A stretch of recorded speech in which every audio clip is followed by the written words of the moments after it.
Et bonjour tout le monde, je vous retrouve dans cette vidéo pour regarder un petit peu les énergies générales de la semaine. Donc on va aller regarder quelles sont les énergies générales comme d'habitude, les défis, les opportunités. On va aller faire le tirage avec le classique Tarot de Marseille et on ira compléter avec l'oracle de la Dame de Cœur. Et ensuite, on viendra, pour ceux qui le veulent, vous pourrez choisir un numéro et on viendra ajouter une petite précision avec l'oracle de Gaïa. Donc c'est parti, on va commencer à mélanger pour regarder un petit peu quelles sont les énergies générales de la semaine qui arrive, qui commence. Donc, dans la coupe, on a la tempérance avec le roi de denier. Je rappelle que la semaine dernière, le roi de denier, pardon, il était dans les défis. Et ici, on a la tempérance. Ok. Tempérance qui est reliée à la planète de Jupiter, au signe des Sagittaires. Donc, éventuellement à cette notion d'aller explorer de nouveaux horizons, d'apprendre de nouvelles choses. Mais là, avec le roi de denier, j'aurais plus la sensation de venir intégrer ce qui a été appris. On avait déjà commencé ce processus-là la semaine dernière. Donc, on va regarder un petit peu ce que ça vient nous dire cette semaine. Puisque c'est une suite logique, on ne passe pas d'une énergie à une autre sans transition entre guillemets. Donc, les énergies générales, les défis, opportunités et le challenge. Donc, au niveau des énergies générales, on a un 9 d'épée ici. Ok. Donc, c'est plutôt cool. Une reine d'épée ici, qu'on avait eu il y a peut-être un mois, je crois, dans les énergies générales. Et on a l'impératrice. Waouh. Ok. Donc, ça, c'est les énergies générales pour la semaine. Ok. Qu'est-ce que ça vient nous dire? Alors, le 9 d'épée, il nous parle de la fin d'une période éventuellement où on a galéré avec nos idées, avec nos pensées, où on avait peut-être un mood qui était un peu comme ci, comme ça, entre guillemets, pas hyper, hyper fou. Et du coup, ça vient nous parler de cette fin, entre guillemets, de, comme un allègement. D'accord? Donc pour moi, c'est l'allègement de la semaine dernière qui se prolonge un petit peu ici. Comment, pourquoi, quoi qu'est-ce? Parce qu'on a la reine d'épée ici et la reine d'épée, qu'est-ce qu'elle vient nous dire? Comme d'habitude, la reine d'épée, c'est quelqu'un qui maîtrise les choses, c'est quelqu'un qui maîtrise ses pensées, sa parole, sa communication. D'accord? Donc, il y a comme une espèce de reprise de contrôle, j'ai envie de dire, cette semaine sur nos pensées et sur notre manière de communiquer. Donc, quand on parle de la manière de communiquer, je le rappelle, on parle par rapport à soi, du discours qu'on a de nous à nous-mêmes, mais aussi du discours qu'on va avoir avec les autres. Ok. Donc ça, c'est l'énergie de la reine d'épée. Ok. Elle parle aussi éventuellement de trancher, mais cette semaine, j'ai envie de dire qu'elle vient pas nous parler de ça, parce qu'avec la carte de l'impératrice qui est reliée au taureau et qui est reliée à Vénus, ok, elle nous parle de venir contrôler, contrôler, non, maîtriser nos pensées et notre discours de manière générale, nos mots, pour pouvoir venir à quelque part avec l'impératrice féconder nos projets heu, ancrer comme on avait l'intégration au niveau de la coupe, intégrer ce qui a besoin d'être intégré pour venir féconder nos projets avec la carte de l'impératrice. D'accord? On a vraiment cette notion de mettre en terre cette semaine. Je baisse ma tête quand je les mets parce que sinon je les vois pas les cartes et elles me parlent quand je les regarde.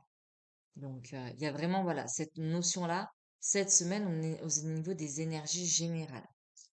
On va aller compléter ensuite, on va regarder d'abord les opportunités, ensuite les défis, et ensuite on ira compléter un petit peu tout ça. Donc, au niveau des opportunités, on a la tempérance et on a le l'as de denier ici. Qu'est-ce que ça vient de me dire? La tempérance, elle nous parle de tempérer notre énergie. de tempérer éventuellement ici, du coup, un nouveau départ sur le plan matériel ici avec l'as de denier, d'accord? Peut-être ne pas trop s'emballer, mais profiter de chaque étape du processus de croissance.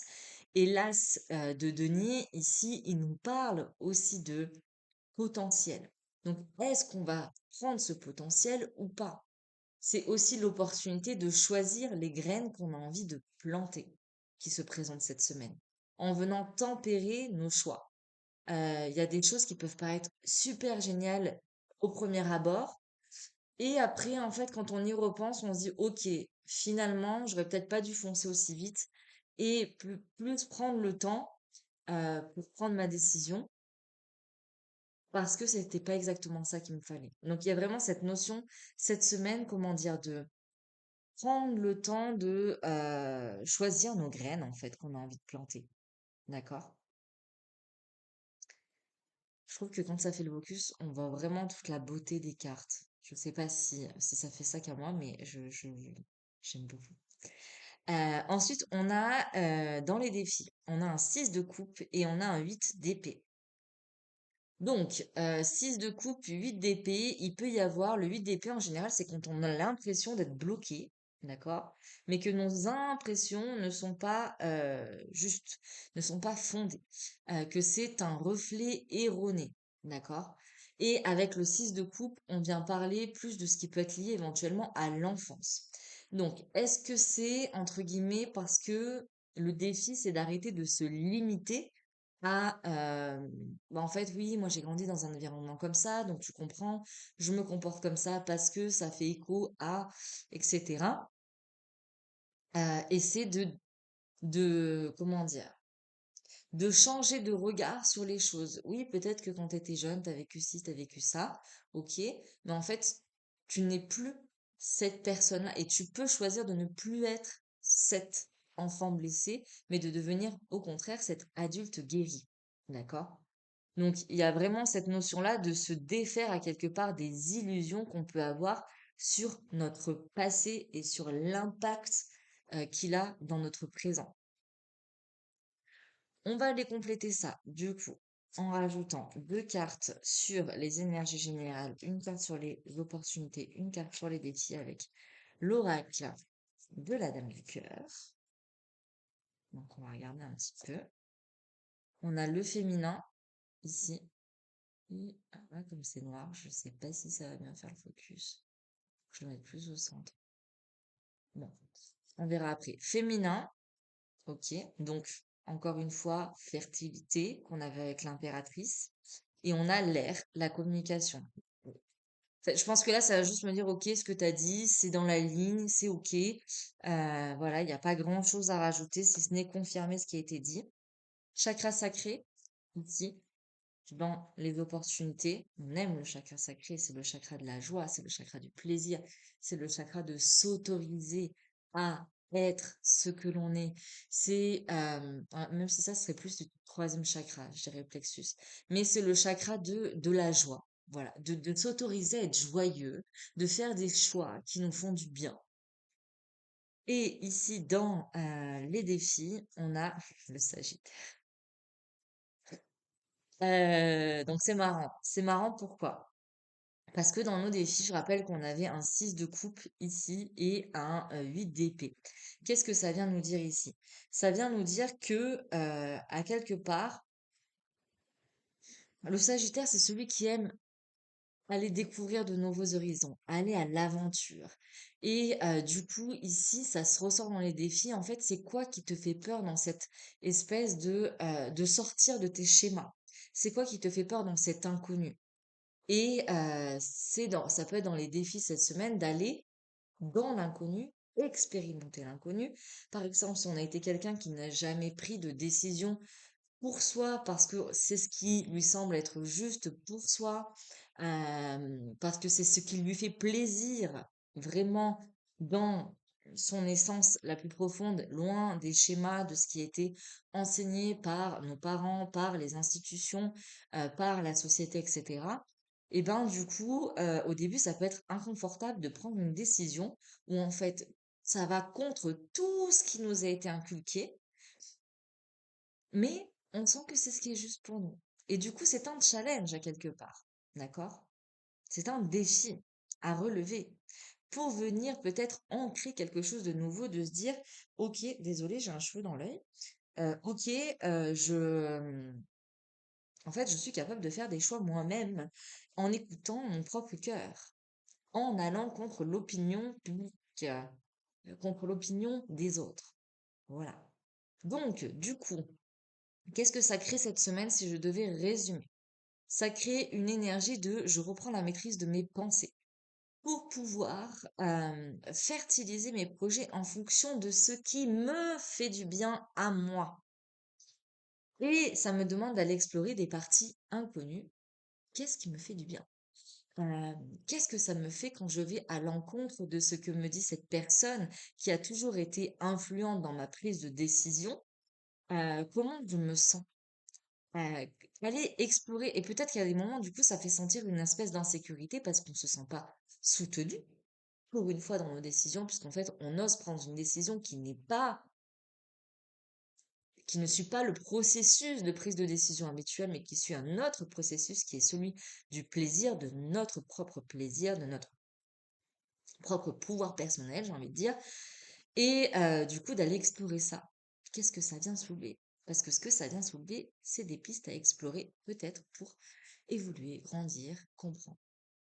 Voilà ce que je dirais pour les énergies générales de la semaine. Ça sert à rien d'en faire plus. Je n'ai pas plus, mais c'est déjà très intéressant. Donc, je vous laisse un instant pour choisir, en attendant que je retourne les cartes, un numéro entre le 1, le 2 et le 3. Prenez le temps de respirer, de vous écouter, mettez la vidéo sur pause si vous en avez besoin. Et on commence avec la carte numéro 1. Écoutez les murmures silencieux de votre cœur. Donc, voilà, là on vient écouter notre intuition. On vient embrasser sa nature. Ouais, voilà. Embrasser sa nature, embrasser son essence. Embrasser qui on est intrinsèquement avant d'être conformé et d'être confondu aussi avec ce qu'il y a autour de nous. Où est-ce que j'ai écrit ça il y a pas longtemps? Ah oui, dans une guidance sur Instagram où il y avait trois choix de mantra entre 1, 2, 3. Il y avait ce truc d'arrêter de, c'est une chose d'arrêter de se former, mais c'est une chose d'arrêter de se confondre et de respecter son unicité. Voilà ce que vient de dire cette carte pour le groupe numéro 1. Voyez comment ça résonne avec vous. N'hésitez pas à me dire en commentaire, en message privé, c'est toujours un plaisir d'échanger avec vous. Ensuite, pour ceux qui ont choisi le groupe numéro 2, on a la purification par le feu. Donc là, il y a encore des choses qui demandent à être... Par contre, ça m'énerve quand ça ne fait pas le focus. Il y a encore des choses qui demandent à être nettoyées, à se mettre à l'écoute de sa vérité, parce qu'il y a le strict nécessaire, la vérité et l'intégrité. Comment je suis intègre à mes propres valeurs? Comment je suis capable d'écouter ma vérité? Comment je peux écouter ma voix, ma vérité intérieure si je me laisse sans cesse hypnotiser par le feu des autres? Quel est mon feu intérieur? Et si j'allais le regarder, si je me laissais hypnotiser par mon feu intérieur pour aller écouter et trouver ma propre vérité et du coup pouvoir être intègre à moi-même. Ensuite, ceux qui ont choisi le groupe numéro 3, on a le 9 de cœur avec l'épanouissement, l'harmonie, la protection. Comment vous dire, ceux qui ont choisi le groupe numéro 3, en gros, je pense que vous êtes, ça vient me dire, ok, je suis assez alignée avec les énergies qu'il y a, et du coup, je suis assez conscient de ça. Et je suis en train, justement, de reprendre la maîtrise sur mes pensées pour pouvoir féconder mes idées de manière à ce qu'elles servent mon pouvoir personnel, qu'elles alimentent mon feu, mon énergie vitale, ce que je suis dans mon essence pour pouvoir aller explorer de nouveaux horizons. Et je suis prêt à aller découvrir de nouveaux horizons. Peut-être parce que j'ai déjà été confrontée à l'inconnu, que je suis capable de m'en rappeler et que du coup, cet inconnu n'est plus quelque chose d'inconfortable, mais devient quelque chose de connu. Et peut-être que pour ces personnes-là, c'est plus le connu et l'habitude et la routine qui fait peur parce que on n'a pas l'habitude d'être dans le connu, dans l'habitude, dans la stabilité. Et peut-être qu'ici, avec le 9 de cœur, on demande justement de poser un certain ancrage et de trouver votre propre définition de l'ancrage. Parce que, je m'explique, et ça, c'est à prendre ou à laisser, parce que, en fait, quand on a cette facilité à aller vers l'inconnu, à vivre d'aventures, à répondre aux imprévus, à quelque part, en tout cas c'est ce que j'ai compris de mon expérience personnelle, entre guillemets, du coup, ça devient quelque chose, c'est cool parce que ça fait partie de nos habitudes et du coup on réagit très bien à l'imprévu, à l'inconnu, à l'exploration de nouveaux horizons, etc. Mais on a plus de mal du coup à s'ancrer et ancré, quand je dis pas ancré dans ce qu'on est, hein, on a plus de mal à s'établir à quelque part et à apprécier aussi le calme et la tranquillité. Et du coup, plus cette énergie yin. Et, et voilà, ça peut être une piste à explorer, de voir comment on se sent avec le connu. Et comment, en fait, avec le connu, du coup, peut-être après, on peut étoffer ce, ce, ce connu-là. C'est très clair dans ma tête, je ne sais pas si c'est très clair dans ce que vous allez comprendre. Si vous avez envie d'échanger, comme d'habitude, je suis à votre écoute en MP, en MP, en message, euh, en commentaire, en appel, why not? Voilà, mais on peut échanger aussi avec grand, grand plaisir.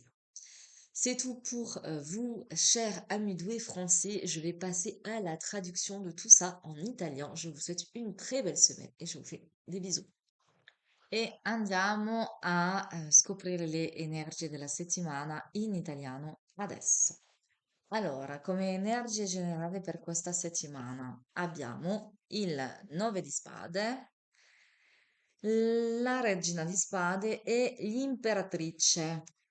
Cioè, il vantaggio è che l'ho già fatto in francese, allora in italiano va molto più veloce, diciamo, so esattamente che cosa voglio dire e non cerco le mie parole, ecco.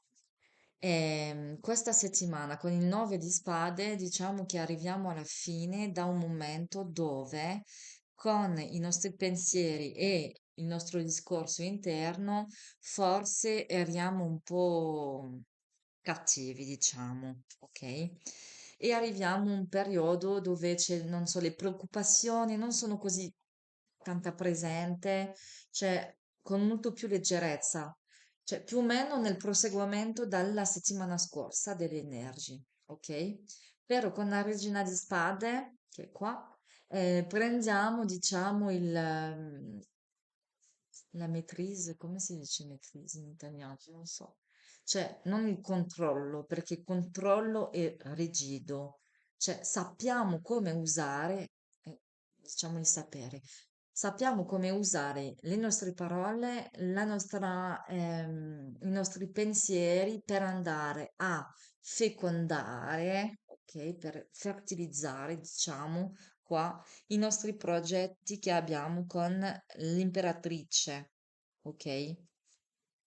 E usiamo, cioè diciamo che sappiamo come metterci con i pensieri, le parole interne e esterne, anche il modo di parlarci, per far andare avanti i nostri progetti. Ecco. E poi cioè, aggiunto due carte, tipo il femminile sacro e l'aria, però vanno, cioè, soltanto a confermare quello che è stato detto, ok? Queste sono le energie generali della settimana, ok? Come posso usare, cioè, uso le mie parole, non è come posso usare, uso le mie parole, i miei pensieri per servire la crescita dei miei progetti e dal mio benessere anche. Poi nelle opportunità abbiamo l'asso di denaro e la temperenza, ok? La temperenza è collegato alla pianeta di Giove e ai Sagittari, ok?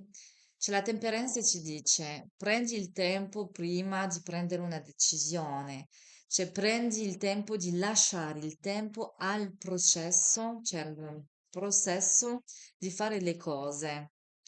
Ehm, cioè, perché c'è un'idea dall'inizio può sembrare molto bella e ci andiamo un po' così, cioè è bello, ci vado, sembra bello, ci vado e poi quando ci siamo ci diciamo ma cioè, dovevo pensare meglio perché alla fine non è così bello e poi non è, forse è bello però non è una cosa mia. E quello che ci dice anche il chakra sacro, che parla dal nostro potere personale, dall'ascoltare quello che ci fa sentire bene, di prendere le nostre decisioni e di agire ascoltando quello che ci fa stare bene.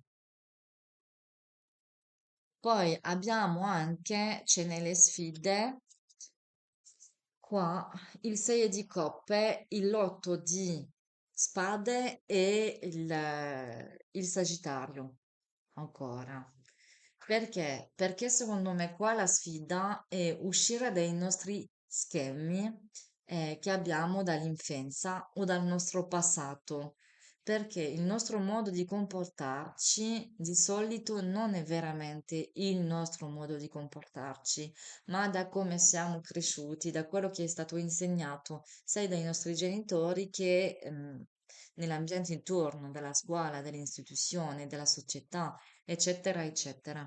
E ci chiede di, cioè, ogni tanto ascoltarci, ascoltare i nostri bisogni e il nostro, cioè, che cosa mi fa piacere quando prendo una decisione di prenderla, cioè, non prendendo conto, cioè, i schemi abituali, ma, cioè, come mi fa stare bene questa decisione, ok?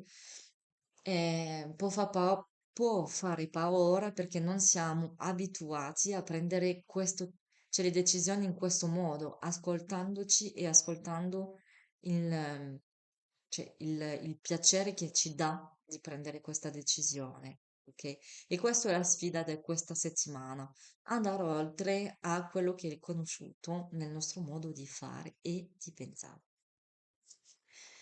Ecco più o meno quali sono le energie della settimana, le opportunità e anche le sfide. Cioè non serve che, cioè è più breve dal solito, però non serve parlare più di tanto perché è così che viene, non mi viene altro, ok? E secondo me copre già abbastanza, come dire, sfere delle nostre vite. Ecco. Adesso vi lascio scegliere tra il numero 1, il numero 2 o il numero 3. Ok, scusate, ci mi sono resa conto quando facevo il montaggio che si è tolto la fine della video. Allora, vi lascio scegliere tra le tre immagini che sono qua e iniziamo con il numero 1. Allora, è la carta dall'intuizione, i sussurri, diciamo, silenzioso dal cuore. Questa carta, ovviamente, come il suo nome lo dice, ci invita a ascoltare la nostra intuizione, a ascoltare quello che ci dice il cuore, ma anche di abbracciare la nostra natura, abbracciare quello che siamo per non compromettersi, ma anche non confondersi con gli altri. Confondersi nelle altre nel senso rispettare la sua unicità, ma rispettare anche la unicità degli altri e fare le scelte partendo dal cuore, ascoltandoci, ascoltando quello che è giusto per noi. Ok. Poi, quelli che hanno scelto il gruppo numero 2, avete la purificazione con il fuoco, il stritto necessario, la verità e l'integrità. Ok? Questa carta ci parla comunque di ancora forse aggiustare alcune cose. Con il fuoco abbiamo questa nozione di trasformazione, di lasciare alle spalle alcuni vecchi schemi, di capirli per poter liberarci da questi schemi. Poi abbiamo questa nozione con il fuoco, dal fuoco interiore, come l'abbiamo visto nella guidance generale, diciamo con l'interpretazione generale delle energie, che cosa ci dice? Il fuoco interiore, cioè è unico per ognuno, e piuttosto che di guardare il fuoco degli altri e di lasciarsi ipnotizzare dal fuoco degli altri, di imparare a guardare il suo proprio fuoco per, come dire, per capire il suo potere, per capire qual è la nostra verità interiore, per essere integro a se stesso. Scusate se cerco le parole, però cioè, non avevo previsto di girare di nuovo la fine di questa video e così, cioè domenica sera e cerco le mie parole. Ecco. Poi per quello che hanno scelto il numero 3, avete il 9 di cuore che parla di épanouissement, come dire, sbocciatura, realizzazione, ecco, armonia, protezione. Quelli che hanno scelto il gruppo numero 3, ok? Diciamo che con questa carta è come se siete già nel flusso delle energie, cioè non è che sapete già come usare i vostri paroli, i vostri pensieri nel modo che servono i vostri progetti, la vostra verità, la vostra autenticità. E diciamo che questa carta, se c'è un invito che ci fa, è farsi, cioè, Ehm, fidarsi da sé, ok? Ma anche, come dire, radicare la fiducia in sé, in quello che è nel flusso della vita e che c'è, ok? Cioè, va più o meno tutto bene. Potrebbe essere una ricerca comunque di armonia nel conosciuto, perché abbiamo visto che la sfida da questa settimana è esplorare l'ignoto, andare verso l'ignoto. Forse per quelli che hanno scelto il numero 3, l'ignoto è qualcosa per voi di conosciuto perché avete avuto una vita dove ci sono cioè avete avuto tanti imprevisti e per voi l'ignoto non è più una cosa che vi fa tanto paura perché è diventata un'abitudine. E per voi quello che fa più paura è il conosciuto, radicarsi nel conosciuto, fidarsi dal conosciuto e come dire, far crescere quello che c'è intorno a questo conosciuto. Non so come spiegarlo, a parte questa immagine che ho dall'albero che piuttosto che cercare di eh, cambiare ambiente, abituarsi a un cambiamento, eccetera, che prende più radice per fare più foglie, fare più rame, cioè per espandersi più sul senso orizzontale che verticale. Ecco. Questo sono per il gruppo 3. Ecco, mi scuso per questo un po' disturbo della video, spero che per la settimana prossima sarà oltre, che avrò, cioè diciamo, un altro modo di presentarmi, però è anche così che sono e oh, va bene così. Vi auguro una bella settimana, una bellissima settimana. Potete abbonarvi, seguirmi su questo canale YouTube, mettere un mi piace, condividere se avete voglia la video, se pensate che può parlare a qualcuno e intanto vi dico alla settimana prossima. Ciao!